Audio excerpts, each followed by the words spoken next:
నీ బ్రెయిన్కి 2 పర్సనాలిటీలుంటాయిరా. ఒకటి రాత్రి 2 గంటలకి బయటకొస్తుంది, మరొకటి ఉదయం 9 గంటలకొచ్చి అంతా పాడుచేస్తుంది. రాత్రి పడుకున్నాక ఒక్కసారిగా ప్లాన్లు మొదలు. జిమ్కి వెళ్దాం, చదువు స్టార్ట్ చేద్దాం, బిజినెస్ పెట్టేద్దాం, లైఫ్ సెట్ చేసేద్దాం అంటావు.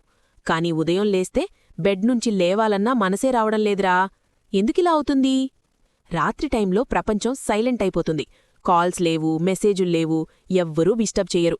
అప్పుడు నీ బ్రెయిన్ రెస్పాండ్ అవడం ఆపి ఆలోచించడం స్టార్ట్ చేస్తుంది. అప్పుడే ఒక సీక్రెట్ సిస్టమ్ ఆన్ అవుతుంది. దానికి డీఫాల్ట్ మోడ్ నెట్వర్క్ అంటారు. అదే నీ ఇమాజినేషన్ బ్రెయిన్. నీ ఫ్యూచర్ ఎలా ఉండాలి, నువ్వెలా మారాలి అన్నీ చూపిస్తుంది.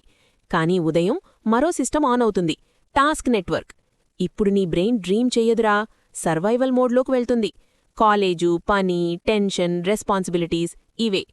అందుకే 2 AM మోటివేషన్ నకిలీ కాదు. నీ బ్రెయిన్ ప్లానింగ్ మోడ్ నుంచి సర్వైవల్ మోడ్కి షిఫ్ట్ అయ్యింది అంతే. కాబట్టి ఒక ట్రిక్: రాత్రి ఐడియాలు రాసుకో, ఉదయం ఒక్క చిన్న స్టెప్ అయినా స్టార్ట్ చేయి. రాత్రి బ్రెయిన్ ప్లానర్, పగలు బ్రెయిన్ వర్కర్. రెండింటినీ యూజ్ చేస్తేనే లైఫ్ నిజంగా మారుతుంది. ఇంకా ఇలాంటి బ్రెయిన్